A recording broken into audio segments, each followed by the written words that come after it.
ரொம்பவே ஹெல்த்தியான அண்ட் டேஸ்டியான ஒரு பிரேக்ஃபாஸ்ட் பார்க்கலாமா?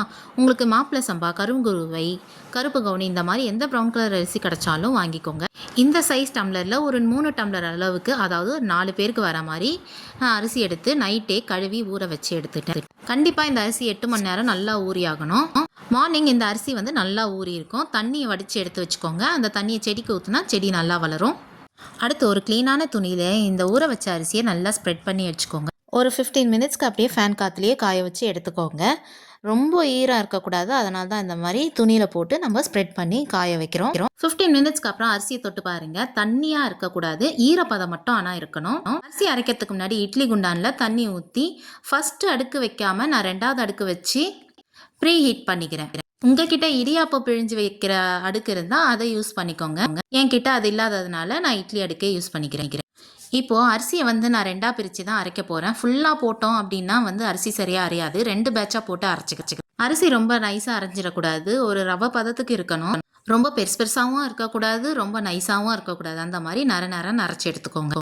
இப்போ செகண்ட் பேட்ச் அரிசியும் போட்டு நல்லா அதே மாதிரி அரைச்சி எடுத்துக்கலாம். ஒரு துணி எடுத்து நல்லா ஈரம் பண்ணிக்கோங்க. டேப் வாட்டரில் கூட நீங்கள் ஈரம் பண்ணிக்கலாம். மேக்ஸிமம் ஒயிட் துணியாக பார்த்து எடுத்துக்கோங்க. எனக்கு இந்த துணி சாயம் போகாததுனால நான் இந்த துணியை எடுத்துக்கிட்டேன். நல்லா ஃபுல்லாக ஈரம் பண்ணிவிட்டு நல்லா பிழிஞ்சு எடுத்துக்கோங்க. கையில் எடுத்தால் ட்ராப்ஸ் ஒட்டக்கூடாது. இப்போ அந்த இட்லி கொத்து மேலே இதை ஸ்ப்ரெட் பண்ணி விட்டுடலாம். அடுப்பை லோ ஃப்ளேமில் வச்சுட்டு இப்போ அரைச்சி எடுத்த அரிசியை அப்படியே மழைச்சாரல் மாதிரி தூவி விட்டுட்டே வாங்க. இல்லை நீங்கள் மொத்தமாக கொட்டிட்டு அப்படியே ஸ்ப்ரெட் பண்ணி விட்டாலும் ஈவனாக ஸ்ப்ரெட் பண்ணி விடுங்க. அப்போ தான் நல்லா வேகும். இப்போ எல்லா கார்னர்ஸில் இருக்க துணியும் அப்படியே ஃபோல்ட் பண்ணி விட்டுருங்க.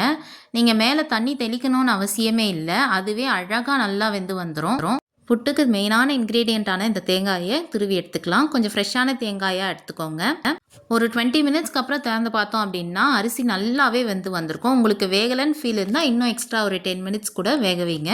நான் கேமராவை க்ளோஸ்அப்பில் கொண்டு போகிறேன், நீங்களே பாருங்கள். அரிசி நல்லாவே வெந்து வந்திருக்கு. ரொம்ப சாஃப்டாக இருக்குது. கையில் நீங்கள் எடுத்து பார்த்தீங்கனாலே ரொம்ப சாஃப்டாக ஃபீல் ஆகும். அந்த மாதிரி சாஃப்டாக ஃபீல் ஆச்சுனாலே வெந்துருச்சு அப்படின்னு அர்த்தம். இப்போ வேக வச்ச அரிசி ஒரு பேசனில் மாற்றிட்டு சூடாக இருக்கும் போதே கட்டிகளை உடச்சி விட்டுக்கிறேன். நல்லா பார்த்தீங்கன்னா மணலாக இருக்குது.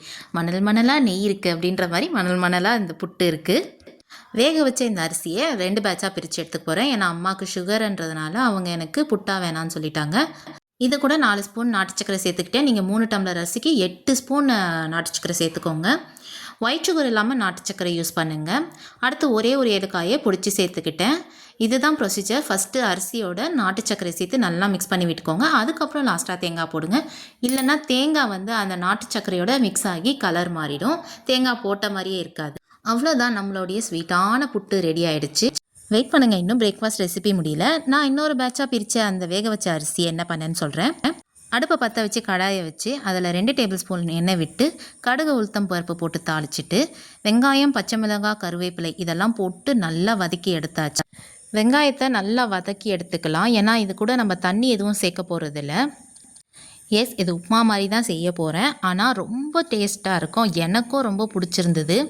வெங்காயம் நல்லா வதங்கினதும் இந்த தனியாக எடுத்து வச்சுருக்கேன் இந்த அரிசி மாவில் உப்பு லைட்டாக சேர்த்துட்டு அடுப்பை ஆஃப் பண்ணிவிட்டு இதை வந்து அந்த கடாயில் கொட்டி அப்படியே நல்லா கிளறி விட்டுக்கலாம். இது கூட தண்ணி எதுவும் சேர்க்க வேண்டாம். தண்ணிலாம் சேர்த்திங்கன்னா ரொம்ப கஞ்சி மாதிரி குழஞ்சி போயிடும். அவ்வளோதான், நமக்கு ஆரோக்கியமான உப்புமாவும் புட்டும் ரெடி ஆகிடுச்சு. ரொம்ப லாங் ப்ராசஸாக இருக்கேன்னு சொல்லி செய்யாமல் விட்டுறாதீங்க. இன்ஸ்டண்ட்டாக எல்லாமே சாப்பிட்றதுனால தான் இன்ஸ்டண்ட்டாக பல்வேறு நோய்கள் வருது. இந்த மாதிரி நல்ல உணவுப் பொருள் கிடைக்கும் போது அதை ஸ்டெப் பை ஸ்டெப்பாக செஞ்சு சாப்பிட்டு பாருங்கள். ஆரோக்கியமாக இருங்க. சேனல் பிடிச்சிருந்தால் லைக் அண்ட் சப்ஸ்கிரைப் பண்ணுங்கள்.